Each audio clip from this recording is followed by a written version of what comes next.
Orang Jawa bahkan punya pandangan tentang levelnya ilmu.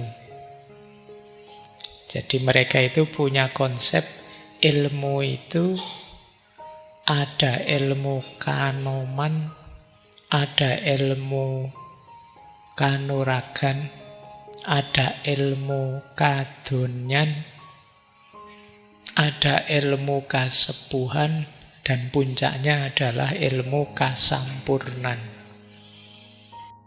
Jadi ilmu basic itu namanya ilmu kanoman.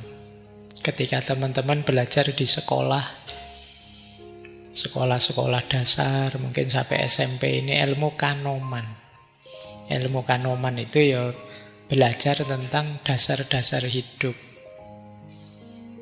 Jadi gimana bergaul dengan orang, kemudian unggah-ungguh tata cara dan lain sebagainya, cara makan sehat dan lain sebagainya. Ini namanya ilmu kanoman untuk anak-anak usia-usia awal. Nanti naik satu level ada namanya ilmu kanuragan. Jadi orang Jawa punya beberapa kategori guru. Yang pertama,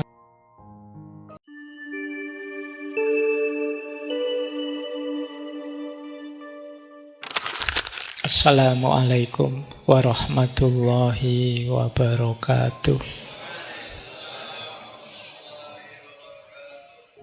Bismillahirrahmanirrahim. Alhamdulillahi rabbil alamin.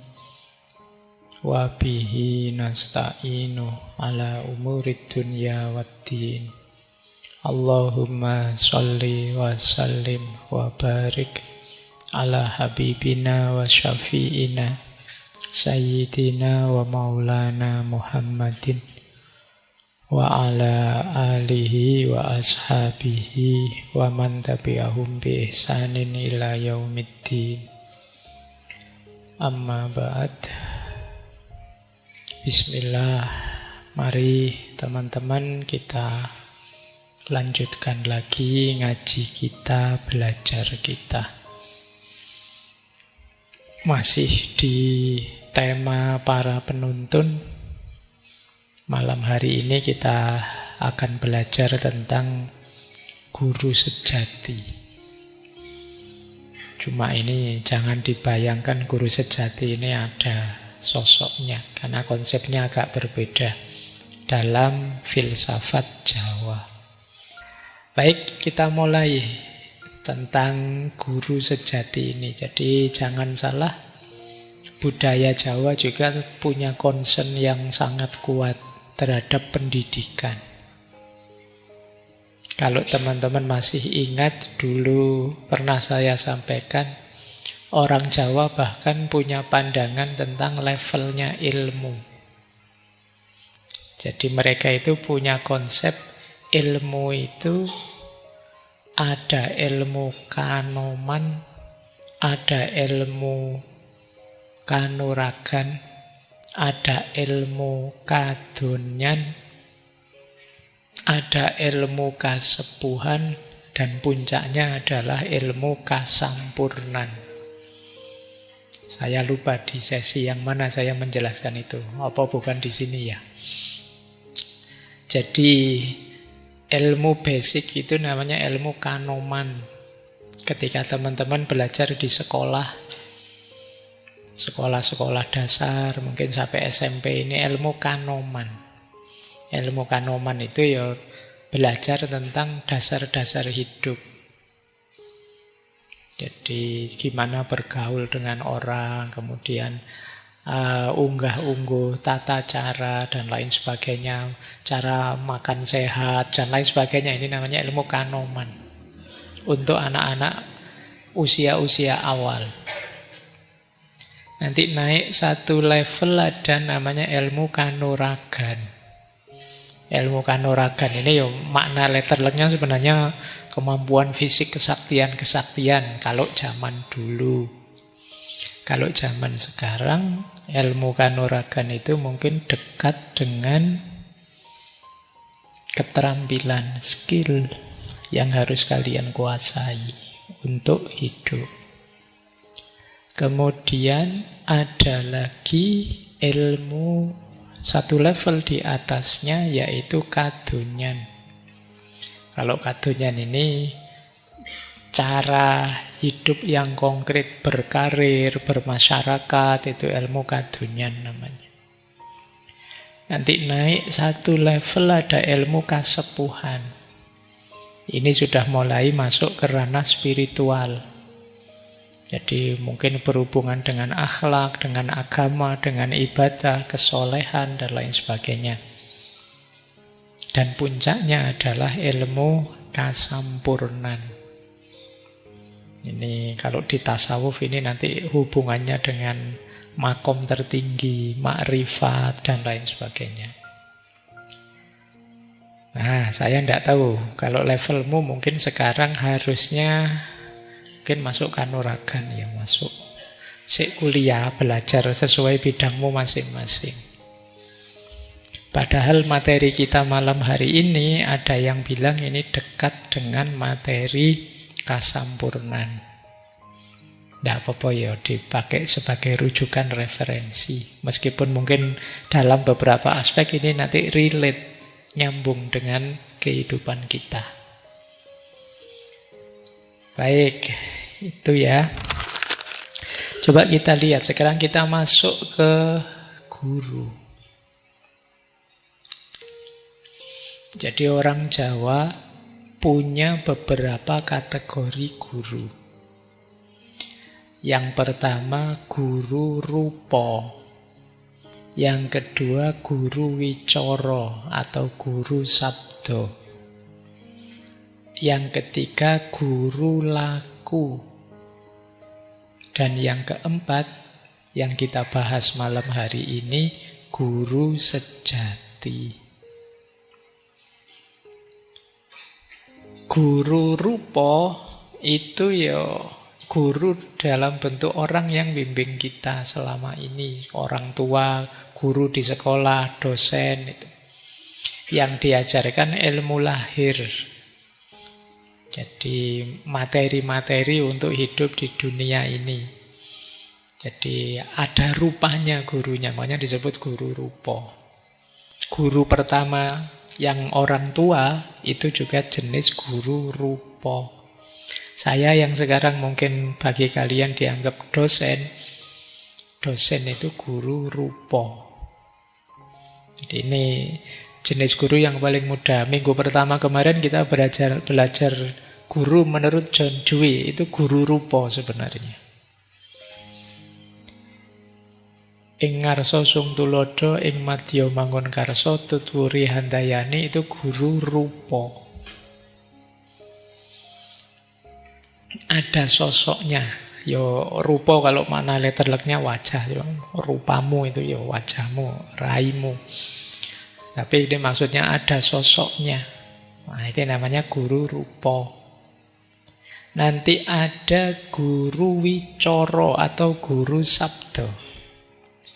Kalau ini ngajari kita tapi tidak ada sosoknya, biasanya dalam bentuk tulisan. Kalian baca buku itu kan sebenarnya juga berguru. Ya awalnya sih dari orang, mungkin dari seorang guru rupa, tapi kan kalian mengambilnya dari tulisan beliau. Ini namanya guru wicara atau guru sabda. Ya, jadi saya juga nulis buku. Nah, yang buku saya yang kalian baca itu sebenarnya kalian sedang belajar pada guru wicara atau guru sabda. Dan orangnya tidak harus hadir secara fisik, tidak harus masih hidup. Yang ketiga ada guru laku. Nah, kalian kan sering bilang belajar dari pengalaman yuk. Nah, belajar dari pengalaman itu namanya guru laku. Pengalaman sakit, pengalaman kecewa, pengalaman gagal itu kan jadi guru. Ada yang bilang pengalaman adalah guru terbaik. Ada juga yang bilang pengalaman itu guru terpahit. Nah, kalau di Konfusius, Pengalaman itu guru terpahit. Kalau kita nunggu pengalaman baru belajar, ya nunggu ditipu orang dulu baru sadar bahwa tidak semua orang bisa dipercaya. Nunggu dikhianati dulu baru sadar bahwa laki-laki itu memang begitu. Nah itu itu namanya guru laku. Ketika Ki Hajar menyampaikan misalnya, setiap orang adalah guru, setiap ruang adalah sekolah, setiap tempat adalah sekolah, setiap pengalaman adalah pembelajaran. Ini yang dimaksud guru laku ini. Jadi ternyata di sekeliling kita bertebaran guru. Kalau tidak guru rupa, ya guru wicoro. Kalau tidak begitu, ya guru laku. Nah, nanti ada yang keempat yang kita bahas malam hari ini, yaitu guru sejati. Ada yang menyebutnya guru gaib, ada yang menyebutnya guru batin, ada yang menyebutnya guru sukmo, ada yang menyebutnya guru hidup. Nanti kita pelajari malam hari ini ya. Mungkin 3 jenis guru yang pertama teman-teman relatif sudah familiar.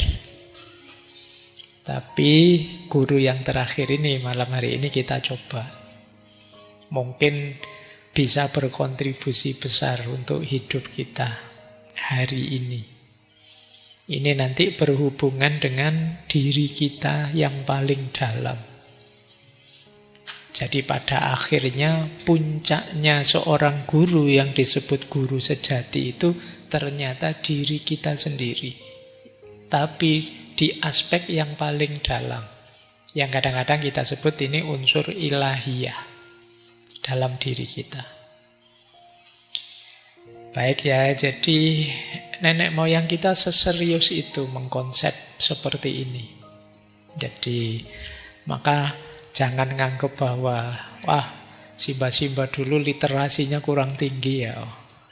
Jangan padake sama dirimu sekarang. Mereka jauh lebih serius. Kita lanjutkan. Oke, sekarang kita mulai belajar. Wah, setengah jam pengantar. Guru sejati itu, yang pertama, bukan guru lahiriah, tapi guru batin. Yang kedua, bukan orang. Jadi jangan dicari sosoknya, bukan guru sekolah, bukan ustadz, bukan pendeta, bukan rohaniawan, bukan tokoh spiritual. Yang ketiga, bentuknya adalah kesadaran murni, bukan kesadaran fisik, yang dirasakan oleh jiwa yang hening dan sadar. Ya, pokoknya ini dipahami dulu bahwa ada dalam diri kita, gitu dulu ya. Jadi bukan di luar diri, bukan guru sekolah, ustadz dan lain sebagainya. Nanti guru sejati ini ada yang menyebut itulah tajallinya Tuhan, manifestasi Tuhan dalam diri kita. Di beberapa konsep kadang disambungkan malah dengan Nur Muhammad. Nur Muhammad itu apa? Kita sudah pernah membahasnya. Saya tidak ingin membuat kalian pusing lagi bahas itu. Disebut juga kadang guru sejati itu Nur Ilahi, kadang disebut hidayah batin, kadang disebut Sang Hyang Sukmo, kadang disebut roh sejati, kadang disebut jiwa suci. Istilahnya macam-macam ya. Tapi yang pertama ini mari kita ingat-ingat dulu saja. Yang penting dia ada dalam diri kita, tidak di luar diri, tidak ada sosoknya. Terus dianggap manifestasinya Tuhan, unsur ilahiyah yang ada dalam diri kita.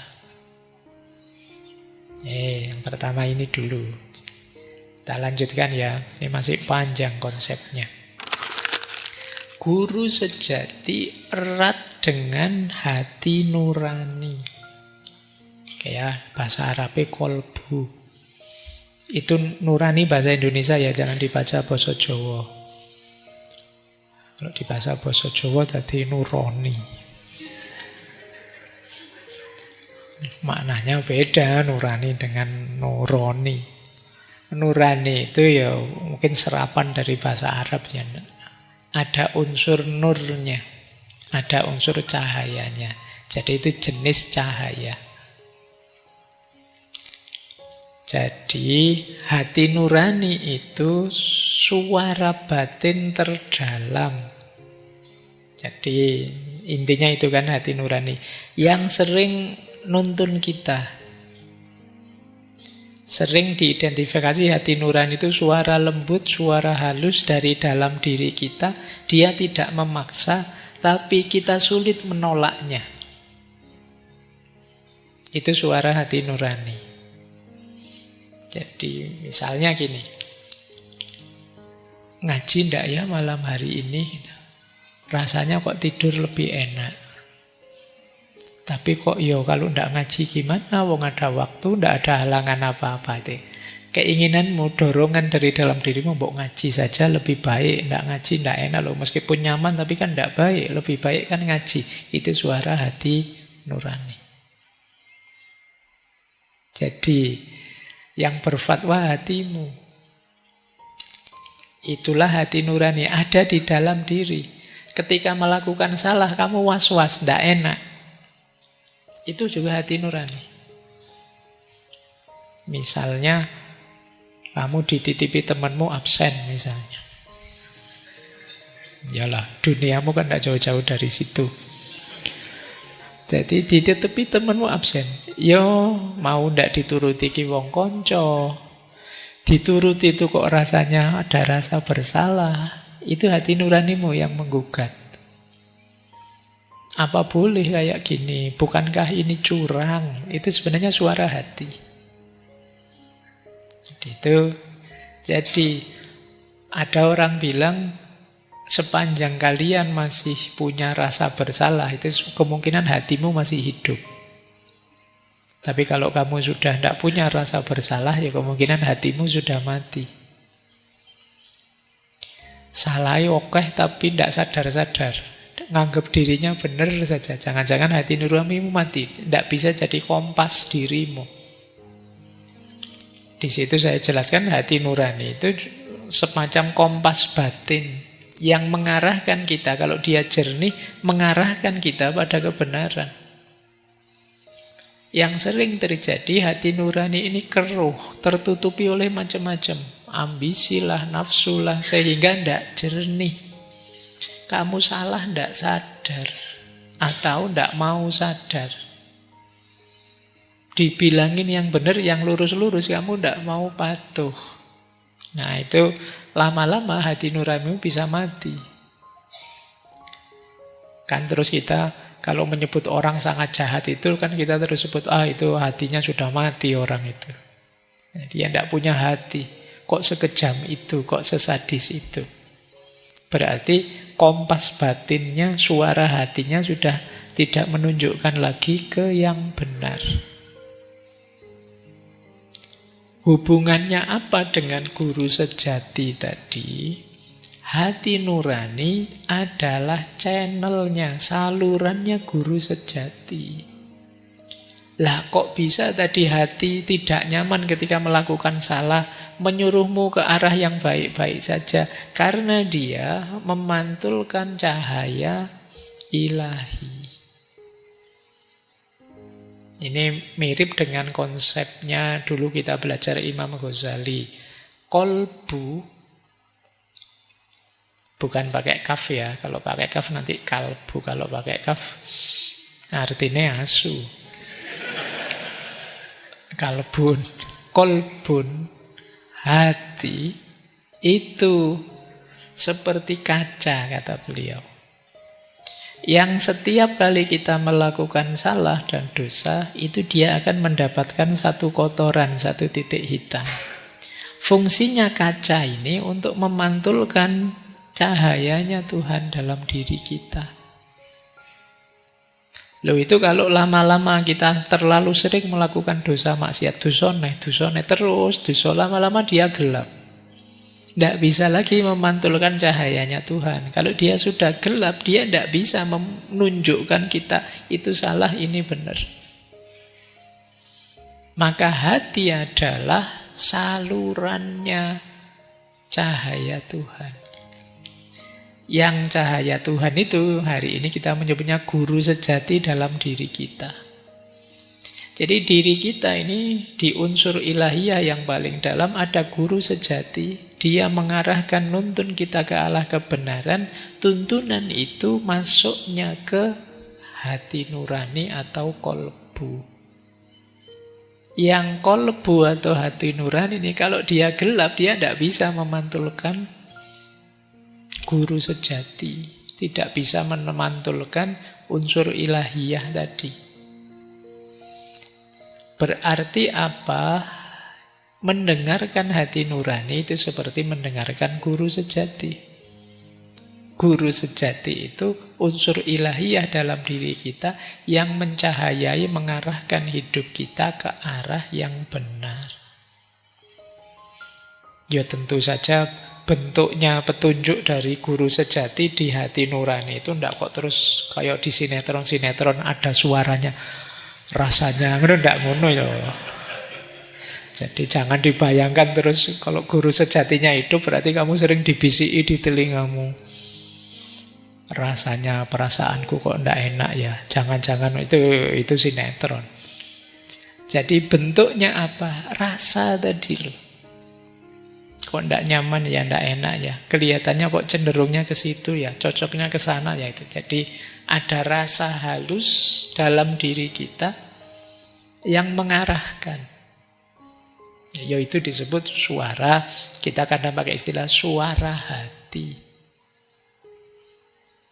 Tapi syaratnya tadi ya, suara hati itu selalu mengarahkan pada kebaikan, tapi syaratnya dia harus jernih. Kalau dia kotor, ya tidak membawa kita ke arah kebaikan, mungkin malah membawa ke arah sebaliknya. Baik, kita lanjutkan. Ini agak filosofis ya. Ini sebenarnya konsepnya Sunan Kalijogo. Beliau punya konsep sedulur papat limo pancer. Mungkin yang Jawa pasti pernah dengar istilah ini ya. Jadi kita itu punya 4 saudara. Dan ada pancer. Pancer itu pusat. Pusat itu ya diri kita sendiri. Ini pancer namanya. Nanti ini ada hubungannya dengan guru sejati. Jadi begitu kita lahir ke dunia, itu kita punya 4 saudara. Yang pertama kakang kawah namanya. Kakang itu kakak, kawah itu ya kawah. Ini sebenarnya simbol dari ketuban. Ketuban itu waktu di perut ibu dia melindungi kita. Ketika kita akan keluar ke dunia, dia keluar dulu. Makanya disebut kakak. Jadi kita punya kakak namanya ketuban. Kita punya adik namanya ari-ari. Itu setelah kita keluar, ari-ari keluar. Kita saat lahir disertai getih dan puser.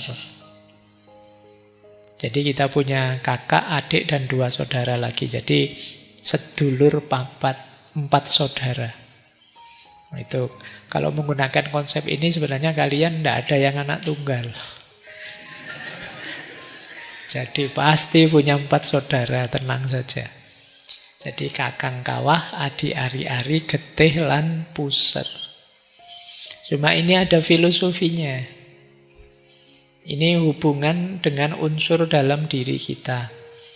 Kakang kawah mewakili unsur air. Adik ari-ari mewakili unsur tanah. Getih atau darah mewakili unsur api. Puser mewakili unsur angin. Ya. Nah, biasanya dimaknai kakang kawah yang unsur air tadi maknanya adalah perlindungan. Karena ketuban itu kan tadi melindungi kita.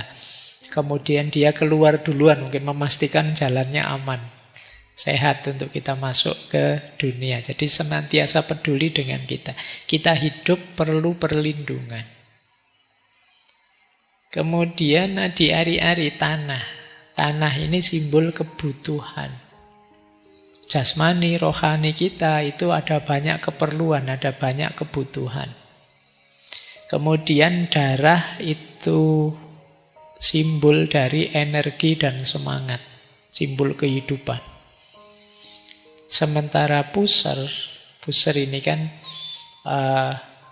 udel-udel kalau bahasa Jawanya ya. Ini kan yang menyambungkan diri kita dengan dunia luar.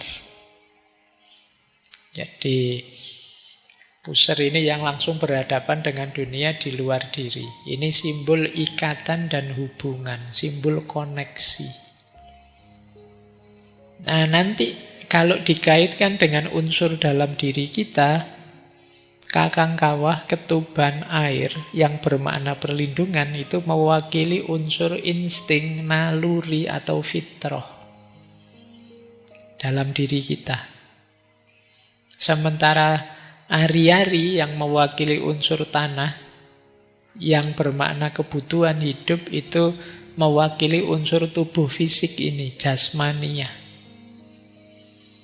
Getih, api yang bermakna sumber energi dan semangat itu mewakili unsur akal dan emosi kita. Puser tadi yang bermakna ikatan hubungan ya menyimbolkan hubungan kita dengan Tuhan, dengan sesama, dengan manusia. Dalam hidup ini kita perlu empat-empatnya. Harus selalu ada. Jadi karena salah satu tidak ada, hidup kita tidak akan seimbang. Jadi jangan main-main dengan empat saudara kita ini. Kalau ada salah satu yang kita terlantarkan, hidupmu tidak akan bahagia. Menelantarkan insting, naluri, fitrah, sulit bahagia. Pak, saya tidak akan nikah Pak sampai besok. Nikah itu fitrah, insting. Tidak sekedar kalkulasi rasional. Kalau kamu tinggalkan mungkin ada yang kosong, ada yang hilang. Ada keseimbangan yang lepas dalam hidupmu. Kebutuhan jasmani, saya tidak akan makan Pak, saya mau hidup ini tirakat full 24 jam puasa, itu tidak mungkin. Mesti tidak seimbang hidupmu. Atau tidak perlulah Pak pakai akal, pakai emosi, itu sudahlah, saya ingin hidup itu spiritual full, itu juga akan membuatmu tidak seimbang. Termasuk kalau hubunganmu dengan Tuhan, dengan Allah, hubunganmu dengan sesamamu, dan hubunganmu dengan alam rusak, hidupmu juga tidak akan bahagia. Maka jangan main-main dengan sedulur papat ini. Dia akan jadi tiang yang menopangmu dalam hidup. Dialah yang mendukung 5 pancer. Yang kelima bagian pancer. Pancer itu bagian pusat diri kita. Nah, kalau sedulur papat tadi hidup harmonis, seimbang, cukup, maka pancer akan tenang. Pancer akan mutmainnah. Kalau pancernya mutmainnah, guru sejati akan hadir bisa membimbing. Karena di situ batin kita jernih. Ya, jadi ini hubungan antara guru sejati dengan diri kita sebenarnya, yang oleh Kanjeng Sunan Kalijaga disimbolkan dengan sedulur papat 5 pancer. Ya, ini simba-simba kita mikirnya sampai sedalam ini tentang diri kita. Yuk, kita lanjutkan. Sekarang fungsinya guru sejati itu apa sih? Tadi kan kita sudah kenal apa itu guru sejati, kemudian hubungannya apa dengan hati nurani. Gunanya apa sih Pak guru sejati itu? Yang pertama, menuntun kepada kebenaran yang sejati. Kalau kita pergi keluar, kebenarannya ya kebenaran yang berjarak. Kebenaran yang kalau dalam epistemologi ya, kebenaran yang validitasnya paling tinggi itu kebenaran yang diperoleh melalui pengalaman langsung, adanya dalam diri kita. Saya kasih contoh ya, misalnya, menurutmu kopi ini manis enggak? Terus kamu diberitahu oleh takmir, Pak Faiz itu selalu minumnya kopi yang manis misalnya. Tapi kan kamu hanya diberitahu manisnya kopi ini dari informasinya takmir. Nah, untuk tahu pastinya gimana, kamu minum saja kopi ini. Bismillah ya.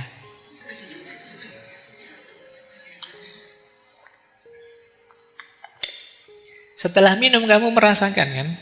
Iya Pak, memang manis sekali kopinya. Nah, pengetahuan ini kan hadirnya di dalam, tidak di luar. Saya tidak baca buku tentang teori bikin kopi, juga tidak diberitahu oleh yang bikin kopi. Langsung saya minum. Pengetahuannya jauh lebih valid dibandingkan kalau saya hanya mencari keluar. Kalau dalam bahasa epistemologi namanya knowledge by acquaintance.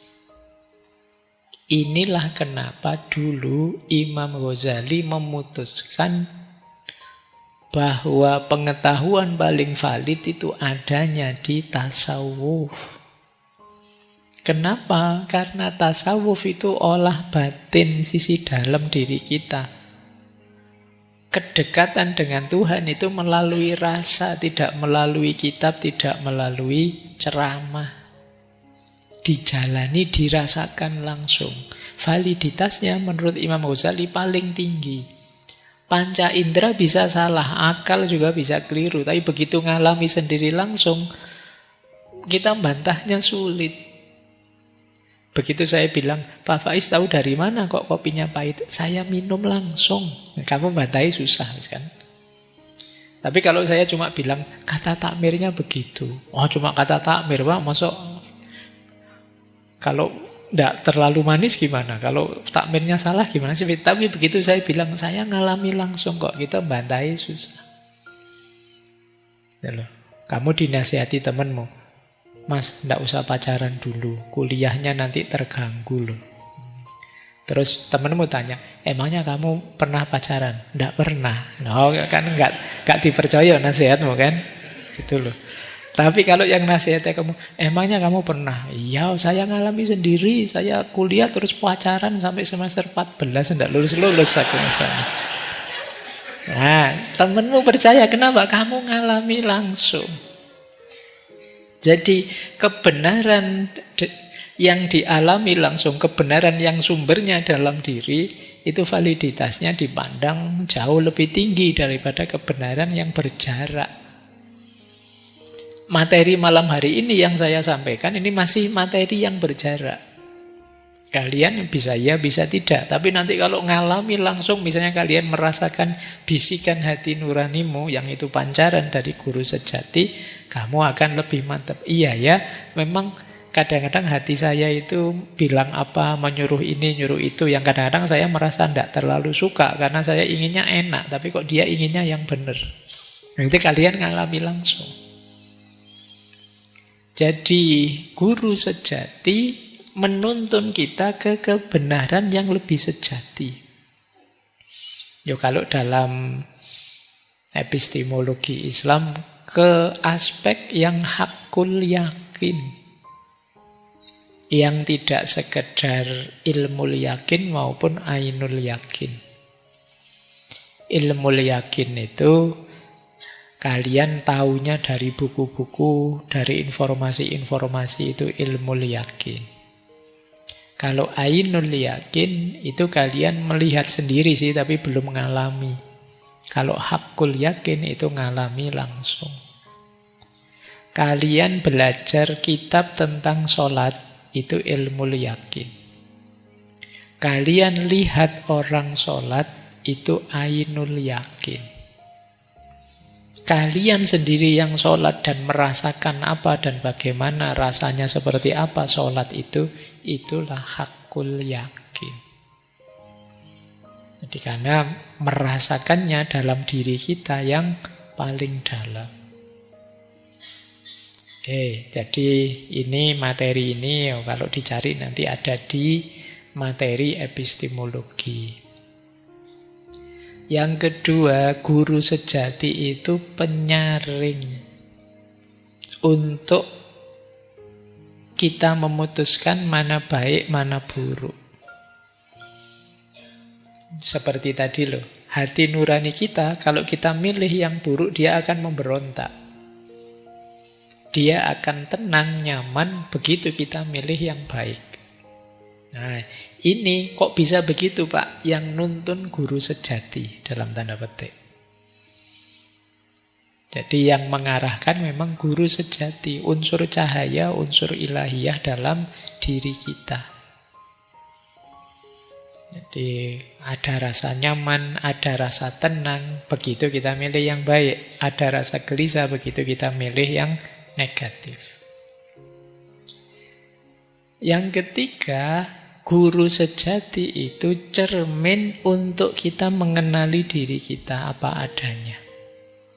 Kadang-kadang suara hati kita karena dituntun oleh guru sejati mengarahkan pada kebaikan, sementara nafsu kita mengarahkan pada yang enak saja sih.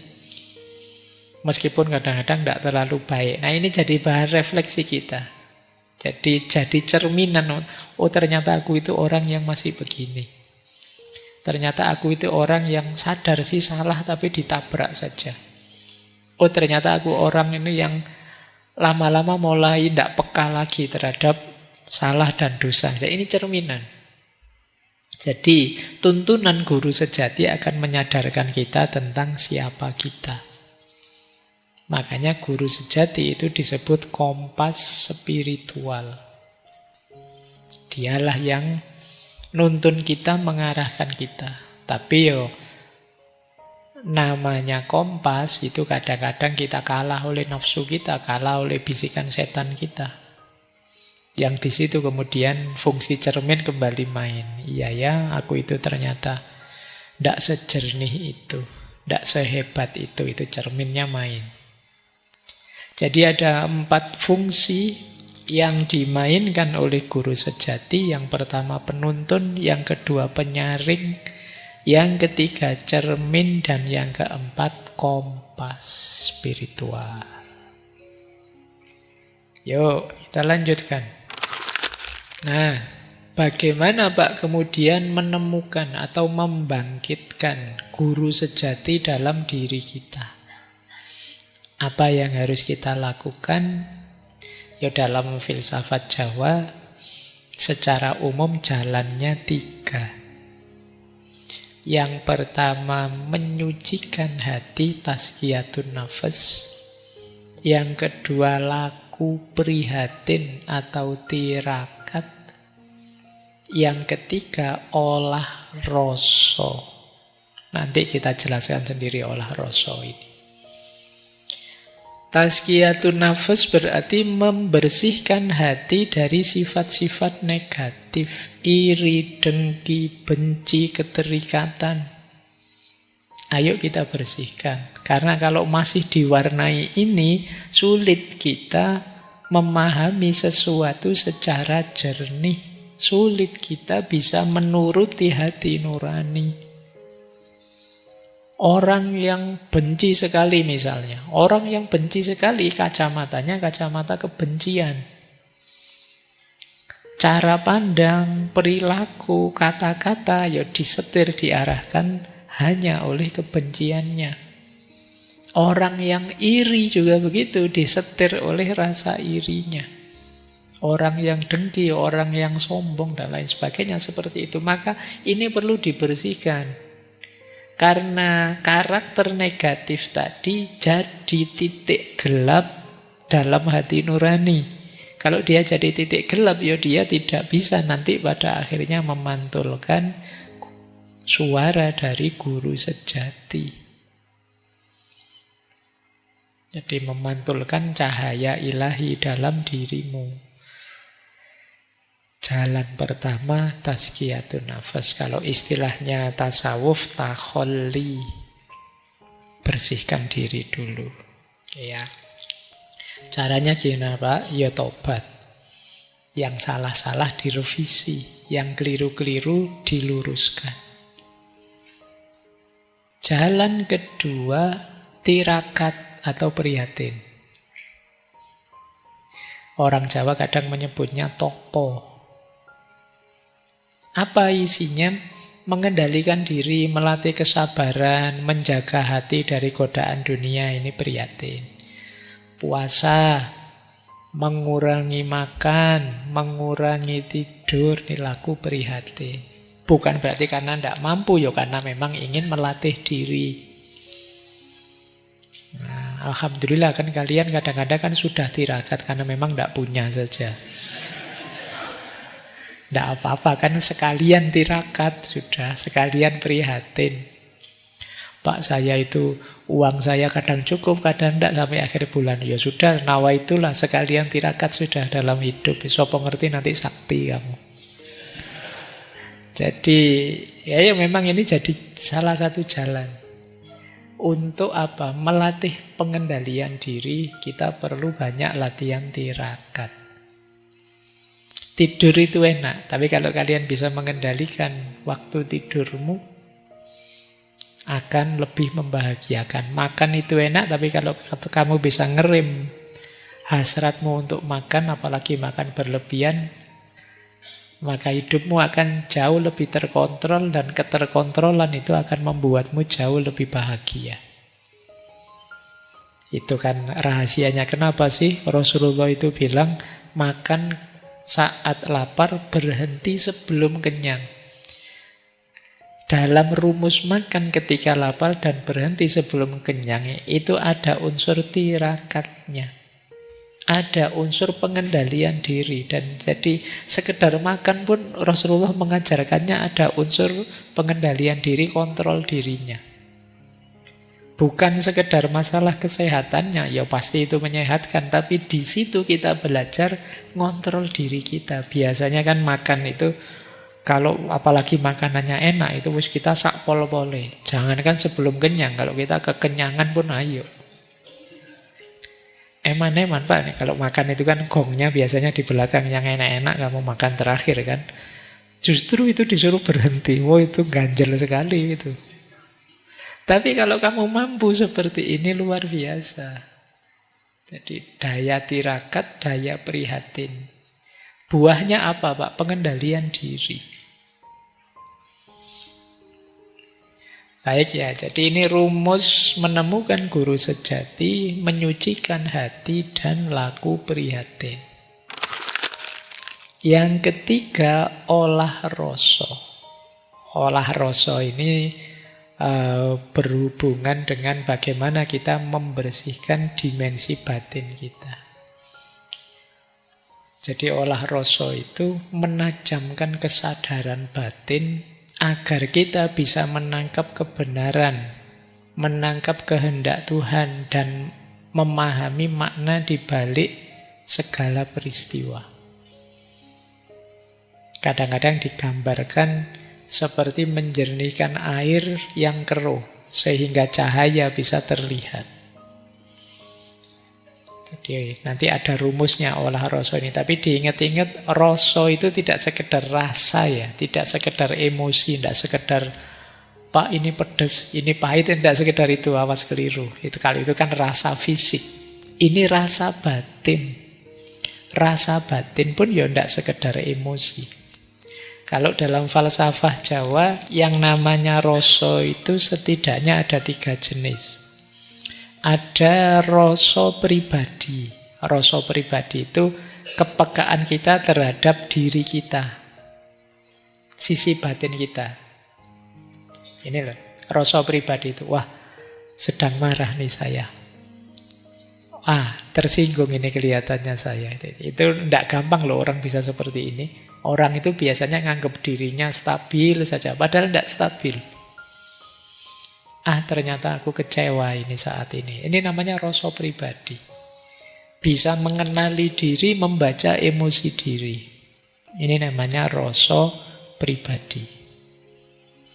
Biasanya ya untuk bisa seperti ini harus mengambil jarak dari diri kita. Kalian mengamati dirimu yang sedang marah, mengamati dirimu yang sedang kecewa, mengamati dirimu yang sedang gelisah. Ini namanya rasa pribadi. Boleh dicoba ya nanti. Mungkin kalian nyari kaca terus lihat dirimu. Seperti apa ya emosiku sekarang. Baik.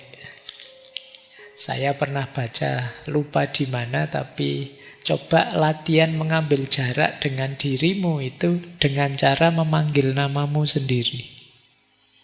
Ngobrol dengan dirimu. Mungkin rasanya agak cringe ya. Coba kamu panggil namamu sendiri, kan unik itu. Wahai Faiz, itu tidak enak ya rasanya. Tapi kalau kamu mampu begitu, kamu sudah bisa ngobrol dengan dirimu. Jadi kamu bisa mengambil jarak dari dirimu. Coba kamu latih itu. Ya, apa ya? Ini kemampuan kita detachment. Kalau namamu Agus ya berarti Agus sedang sedih nih karena gitu ya. Jadi kan itu namanya kamu sedang mengambil jarak dari dirimu. Jadi kamu membahas yang dibahas dirimu sendiri. Oke, itu namanya rasa pribadi. Nanti ada rasa sosial. Rasa sosial itu daya empatik. Aku bisa merasakan yang engkau rasakan, itu rasa sosial. Aku bisa merasakan kegelisahanmu. Aku paham kesedihanmu, itu rasa sosial. Nah, kali ini sebenarnya tidak di rasa pribadi, di rasa sosial. Tapi guru sejati itu rasa ilahi. Kesadaran batin kita tentang hadirnya Tuhan dan kehendaknya Tuhan. Itu rasa ilahi. Rasa ilahi itu begini. Ketika kita mau melakukan sesuatu, ini dilarang oleh Tuhan. Tidak boleh sebenarnya. Itu rasa ilahi. Rasa ilahi itu nanti dalam prakteknya di ilmu tasawuf dekat dengan namanya muraqabah. Kesadaran bahwa Allah selalu ngawasi kita.